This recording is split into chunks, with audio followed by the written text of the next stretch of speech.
At the Ashford Street coin-op, the dryers spin like steady planets. My blue shirt came back warm and obedient, tag facing up like a small flag. A name had appeared in faint graphite on the inner label. It was not my name. I folded the shirt anyway and went home, certain that tomorrow would ask me about someone I had never met. Entry 1, Monday, early spring. Ashford Street coin-op, the first name. The laundromat hums in a key that respects apologies. Machines line the wall like polite neighbors. A sign says fabric marker for labels only, please, which sounds reasonable until your shirt begins a conversation. I washed a small load after work from Whitmore & Company. 2 shirts, 1 sweater, socks that tell the truth. Tom Aldridge from Willowbrook Café had lent me a handful of quarters wrapped in a paper band that read return when ready. The band made the coins behave like a promise I could carry. I claimed dryer 17 because certain numbers like to be asked first. The drum glow was a soft saffron, the sort of warmth that compliments cotton instead of interrogating it. I waited through the cycle with my notebook open and my pencil asleep. When the dryer finished, I lifted the blue shirt onto the folding table. The tag had learned a new word. In faint, tidy letters it read Marina H., as if the shirt had attended roll call without me. My name is not Marina. I do know a Marina. She runs the pharmacy down the block, where the bell on the door rings twice on purpose. I carried the shirt closer to the light, as if reading would change the letters. The graphite sat in the fibers as if the tag had grown a message instead of receiving one. I looked around the room. No one watched me, which is how laundromats prefer to be kind. I washed again to see if the name would wash out. It did not. The second cycle behaved like a story that refuses your edit. I folded the shirt and added a note in my diary. The marker squeaked, but I did not touch it. Then I left the coin band on the counter with the words return when ready facing the room. At Willowbrook, I told Tom, who wrote on the chalkboard, today's lesson, tags no things. He underlined no once, then added a tiny arrow that pointed toward the change jar. People like to feel that explanation has a place to sit, he said. I drank tea without sugar because it knows how to keep quiet. Entry 2, Tuesday, late morning. The second name, the marker that writes by itself. In the afternoon, the shirt introduced me to a new habit. I opened the drawer, touched the tag, and felt a small, agreeable resistance. The way paper feels when a pencil has already chosen it. Below Marina H., a second name had arrived while I slept, Elena W. The letters were lighter, still certain. I could hear a squeak in my head, the sound fabric markers make when they whisper a line. I carried the shirt to the pharmacy because curiosity benefits from daylight. The doorbell rang twice, and Marina looked up, eyebrows already ready to forgive. I am not here to return a mistake, I said. I am here to ask if your name belongs to my shirt. She laughed, then saw the tag, and stopped with a gentleness I associate with careful pharmacists. That is my initial, she said. But that is not my handwriting. I would never write on someone's clothing without permission. She considered the label again. I do sometimes think on Tuesdays that people will need names more than receipts. On the way out, I ran into Elena Whitmore, carrying a bag of flour that promised buns. Is that my initial? She asked when I explained. If the shirt needs me, tell it I already have cinnamon. She smelled like sugar, arguing politely with heat. We smiled as neighbors do when a building teaches grammar. Back at the laundromat, dryer 17 waited like a good chair. The marker cup at the folding table had one uncapped marker leaning slightly, as if it had just written and now required air. I did not touch it. I put a sock into the mouth of the washer and listened. The machine clicked softly, a sound like a door learning better manners. I wrote in this diary, tags do not ask. They inform politely. Entry 3, Wednesday, early evening, numbers and returns. On Wednesday, I borrowed quarters again. Tom wrapped them in a new band that read you owe me a story and put a smile under the words so humor would do half the lifting. I washed the shirt in 3 towels that enjoy being folded in thirds. On the dryer cycle, I watched as the glass fogged slightly with warmth and then cleared as if remembering to behave. When the beeper gave one modest note, I lifted the shirt out. A third name had joined the tag, David B. Our superintendent is David Blackwood. He keeps Cedar Lane Apartments upright with a screwdriver that sings. I went straight to his office, shirt folded like evidence. Do you label clothes for the building? I asked, light enough to be teased if needed. He looked at the tag and nodded slowly the way people nod at old photographs. Some dryers write in a hand that refuses credit, he said. 17 has done it for years. It prefers cotton to the cheaper blends and humility to speeches. He handed the shirt back with kind fingers. If it writes my name, something upstairs will ask for a quiet repair. Bring me the request when you meet it. On the stair outside, his door and neighbor carried grocery bags toward 3. I stepped aside and the hallway inhaled, grateful for the small choreography. She thanked me with a tired smile that did not need a whole sentence. The dryer notes had made me useful without issuing orders. I walked to Willowbrook and told Tom, who changed the chalkboard to read, "Today's special, laundry oracle." He underlined oracle and added 3 dots, because belief thrives on punctuation. Entry 4, Thursday, late. After the last load, the fact of Lent. At night the laundromat has an almost church-like courage. The machines hum and the lights fall into soft circles on the floor. I washed because sleep felt like a task I had not yet earned. The shirt did its orbit calmly. On the folding table the marker squeaked once without moving, like a mouse that only exists to teach verbs. The tag now carried 4 names stacked like polite neighbors who do not disturb one another's mail. Marina H., Elena W., David B., and a new one, Tom A. The list told a story of the day in order: pharmacy, flour, screws, tea. I had not planned that sequence, yet the tag had. It was writing my errands in a language I could not deny. I opened my notebook and copied them gently, point by point, as if I was receiving a recipe written in household measurements rather than grams. While I folded towels, the lint trap offered its small prize. I cleaned it with due ceremony. The lint was the color of a month of socks, a document of domestic life. I pressed it into a small square and left it beside the marker. Someone would throw it away the next morning, which is how kindnesses prefer to be handled when they are finished. On the walk home, Ashford Street behaved like a kindly river. The tram bell rang once, then twice in the rhythm that means a driver has corrected a hurry. I slept with the window cracked. Wind avoids rooms that forgive it, so it sniffed around the sill and went on to the next place that needed a story. Entry 5, Friday, late morning, names in advance. The inversion began to hint itself on Friday. The tag woke up, already busy. 2 new names had appeared since yesterday, Anna W. and Theo R. I know Anna Whitmore from the library. She stamps dates as if time were a pet that deserves fresh water. Theo I did not know. The name Theo tasted like charcoal and paper boats.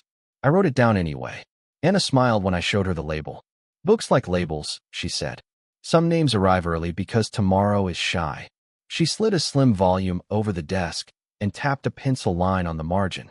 If a note appears in the margin, she said, try obeying it gently. It may return your day with a better fold. The essay on that page was about errands that save time by making room for someone else's time. I felt the library recognize me the way a cat recognizes someone who reads slowly. Outside, a boy by Willowbrook dropped a hat that would have accepted a bigger head. The tag inside the hat read in marker, Theo R. I did not call out. I picked up the hat, ran 3 steps, and held it. Theo? I asked, guessing with a faith I rarely spend. He turned with the surprise of someone being called a minute earlier than expected. Thanks, he said, and added, I am supposed to bring this to my grandfather. That is what the tag had wanted. It had handed me a small plot and let me test whether I could walk it. Back home, I counted the names and tried to guess Saturday. I put the shirt back in the drawer and closed it with the kind of certainty that invites the future to behave.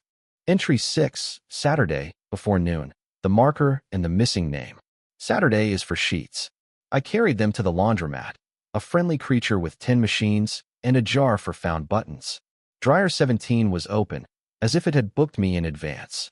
The marker lay uncapped by the folding table with a ring of ink on the tip like a speech it had decided not to give.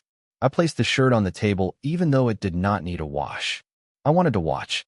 The marker squeaked. It did not move. The tag accepted a new line by itself, Caroline F. The letters were lighter, as if Patience had written them. I did not know a Caroline. The name arrived with a feeling of well-folded sadness, the kind you can carry without apologizing to your spine. I took the shirt to Willowbrook. Tom had written on the chalkboard, "Today?" asked the tag, which sounded like a parlor trick and worked like a habit. I asked the tag silently where to look. It did not answer, but my feet took me to Ashford Street where the tram bell does punctuation. At the stop, a woman in a green coat argued softly with a ticket machine that had chosen to be unhelpful. She looked like someone who needed an errand carried without speeches. "May I help?" I asked. "I have coins." I fed the coins in, and the machine forgave itself. The woman smiled and said her name felt like a leaf. "Caroline," she said. She had written the name for me by breathing it. I did not show her the tag. The tag had already done its job. I walked with her to the tram and counted the chimes. When I returned to the laundromat, the marker had capped itself. Entry 7, Sunday, after rain. The list changes its mind. Sunday rain on Ashford Street is polite. It asks before touching and thanks your coat for existing. The laundromat smelled like warm metal, citrus detergent, and decisions. I washed the shirt because the machine had become a quiet classroom. The tag took ink again. "Thor" had been crossed with a tiny line that looked like an apology. Below it, "Thor, keep the hat." The tag had learned revision. I underlined "keep" in my notebook because keeping things is not my sport. Marina stopped by for change and told me that names on tags prefer to be treated as errands, not as prophecies. "Return them or carry them," she said. "Do not frame them." She traded 2 5s for quarters, wrote on my palm with her fabric pen, and blew softly so the letters would not smudge. The letters said, "Ask why the hat mattered." The palm is a good page for questions you want to carry to the door. At Willowbrook, I found Theo again with his grandfather, who wore a coat that had seen more winters than pride. The hat sat on the table between them like a coin of attention. Theo said, "He forgets names, but the tag helps." The tag in the hat said in neat marker, "Theo's grandfather. Please help us meet." I wanted to fix more than a hat can fix. I bought tea without sugar for all 3 of us and learned that sugar is sometimes a speech you do not have to give. Entry 8, Monday, after midnight. Without a date, the inversion. The inversion revealed itself quietly. After midnight, the laundromat glows like a small city with reliable laws.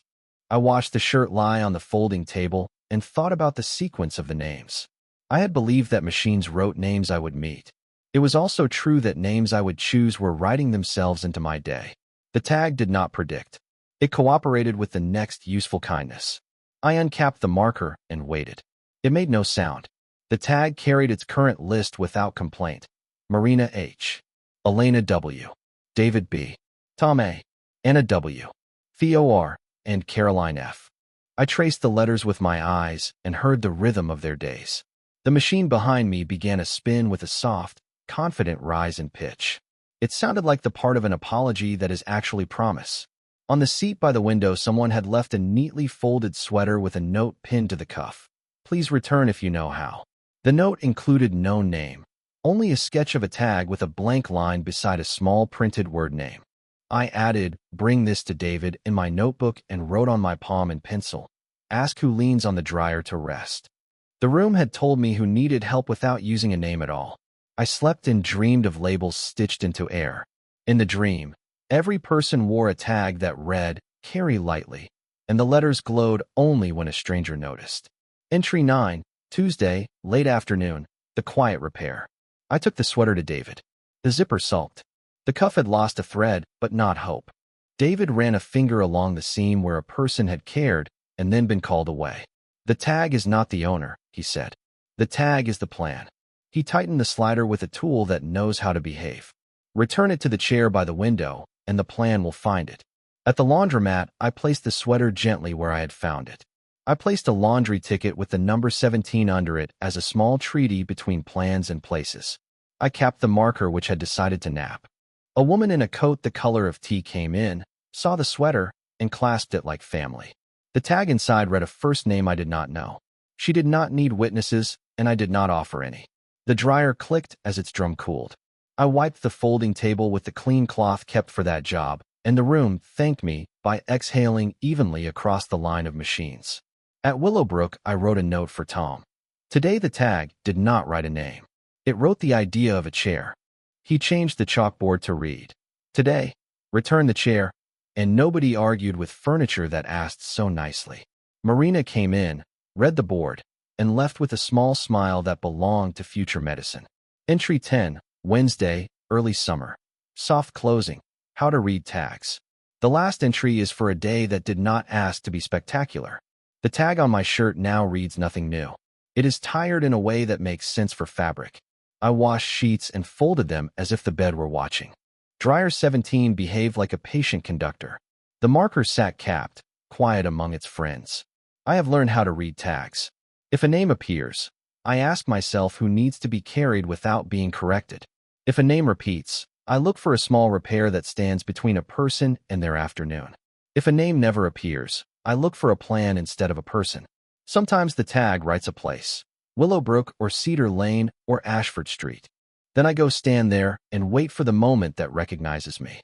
After I folded everything, I cleaned the lint trap and left the little square beside the marker like a paper moon that had chosen modesty. I placed my last quarter on the counter under the sign that says return when ready. I will return it later with a story instead of metal. That seems fair to both parties. On the way out, I wrote a line in my diary. The laundry with stranger names is not a prank. It is a way of asking if you are willing to help before the request arrives. The room writes it down so you cannot pretend you did not hear. Closing. If you ever wash here and your tag picks up a name you do not know, carry it for a day. You may not meet the person. You may only make room for the plan that would have brought them to you. If you are lucky, the name will be yours someday when someone else needs to remember it kindly. Do not keep the marker. Do not argue with the number 17. Clean the lint trap. Leave the counter as if the next person were already a friend. The dryers spin. The bell at the door rings twice. The day folds. Tag. Read the label. Return the day. Appendix. Field notes for kindly reading laundry tags. 1. Tags do not predict. They coordinate. Obey them with soft pressure. 2. Names arrive when errands want a witness. Places arrive when plans want a chair. 3. If the marker squeaks and you did not touch it, the room has already edited the afternoon. 4. Wash again only to apologize. Do not scrub the message out. 5. Return the quarters with a story if you cannot return the exact coins. 6. If 2 names appear, help the one that cannot afford to wait. The other will become your neighbor later. 7. Clean the lint trap as if the next person is a friend. The dryer repays you in even heat. 8. If a name you fear appears, bring tea without sugar and a chair. Silence does most of the work. 9. When the tag writes your name, accept help without correcting the grammar. 10. Write nothing unless the fabric asks. When it asks, print gently and mean it. 11. If the tag grows quiet for a week, let it. Rooms need rest to stay accurate. 12. Keep a small notebook for return labels and who they found. Burn nothing. You are not the judge. 13. If the tag writes a number, it is 17. Pick the machine with that number and trust timing. 14. Remember that labels itch when you ignore them and comfort when you listen. 15. Do not explain this to people who want spectacles. Teach them to fold instead. 16.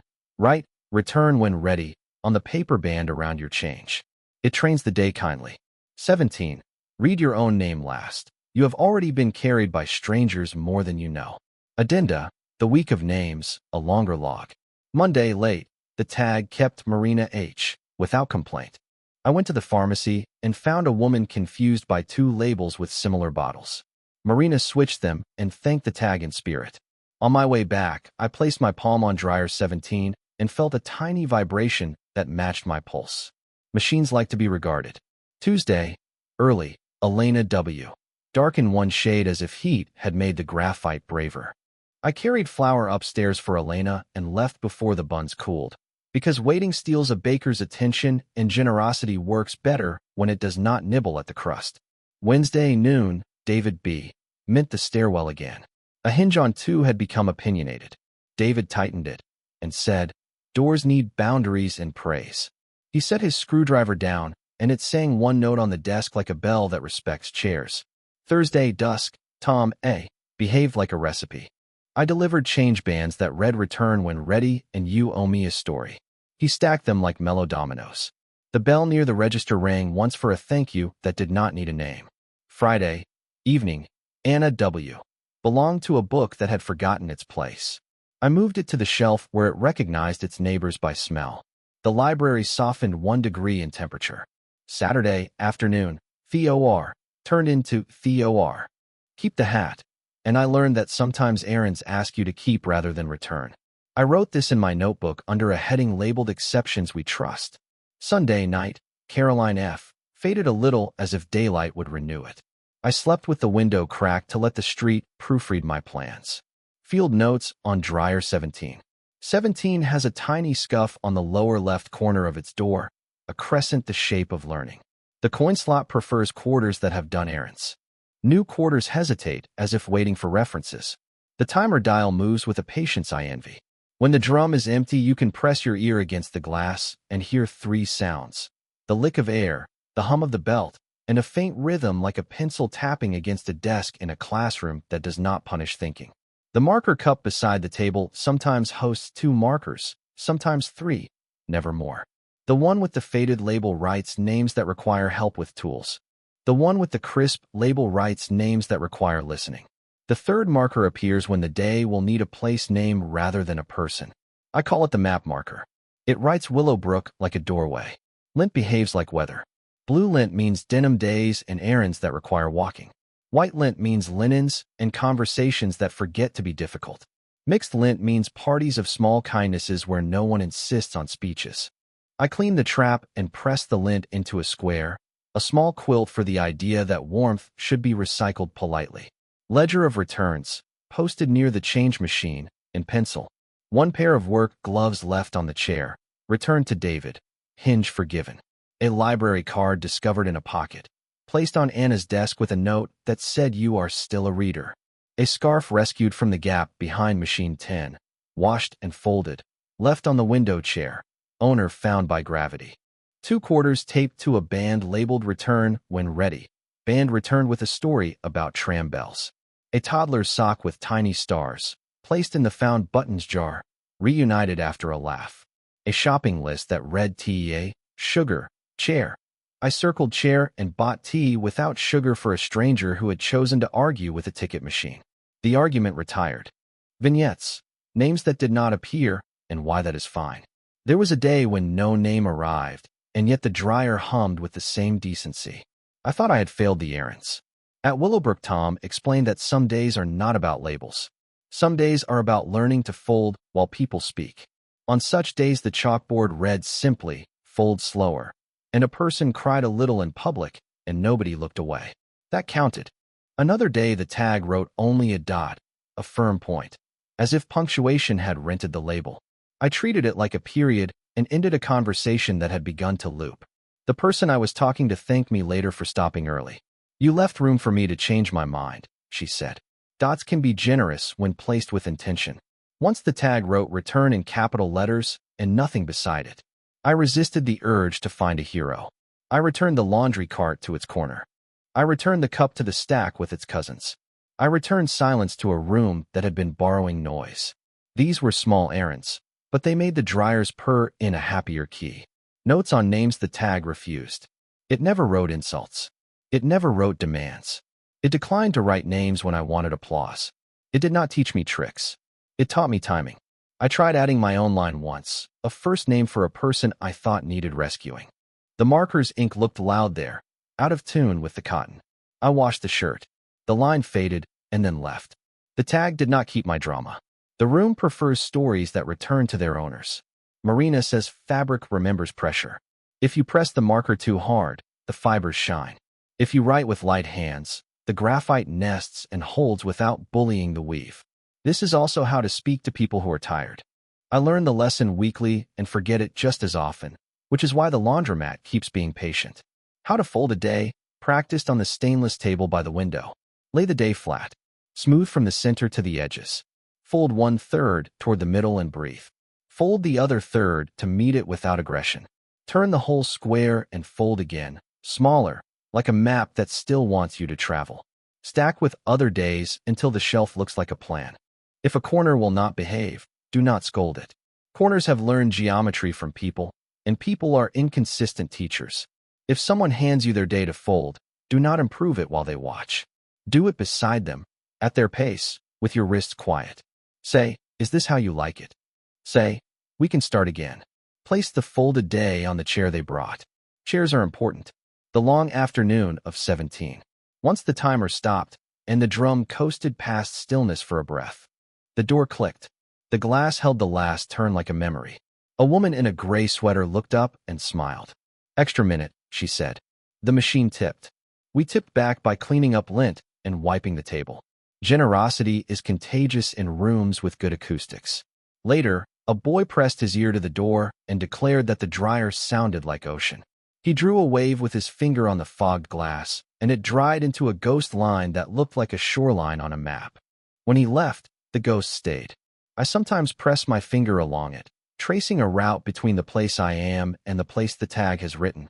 Minor repairs that required only names. Marina H. led me to a customer who needed the dosage circled twice. David B. gave me permission to ask for a hand truck when boxes arrived. Tom A. reminded me to stack cups within reach for someone who never complains. Anna W. nudged me to align the returns cart with the desk so the line could curve politely. Elena W. timed the cinnamon buns to meet the tram that carries the patient children. Afterward, what to do when your own name appears. It will happen. It happened to me on a Monday that smelled like rain and detergent that claims to be Cedar.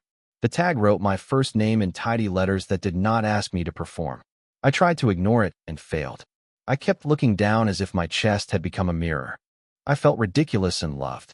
Tom said, "Let us carry you today," and handed me tea without sugar. Anna said, "Sit," and placed a book in my hands that had a margin note I needed. David fixed the hinge I had been living with for months because I did not want to bother him.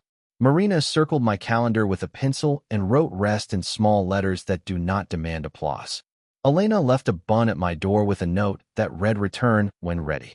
I slept early and did not compose speeches about it. The next day the tag went back to writing errands that belonged to the block. I was relieved and grateful in a ratio that felt healthy. Postscript, on teaching the rule to someone new. A new tenant asked why I read labels as if they were maps. I said that laundromats are classrooms for public manners. He laughed and then watched for a while. He saw the woman in the tea coat reclaim the sweater without ceremony. He saw a quarter return to the dish, and the dish looked pleased. He saw me ignore a name I wanted to perform and wait for the plan to come to me instead. "Oh," he said finally. "It is not magic." I said, "It is gentle math." He folded a towel in thirds and nodded like a student who likes the teacher and the subject more than the grade. Coda, the label is weather. Some days the tag writes a name in bold. Some days it writes only a softness into the cotton. Read both. If it is loud, go quickly but without clatter. If it is soft, be nearby with patience.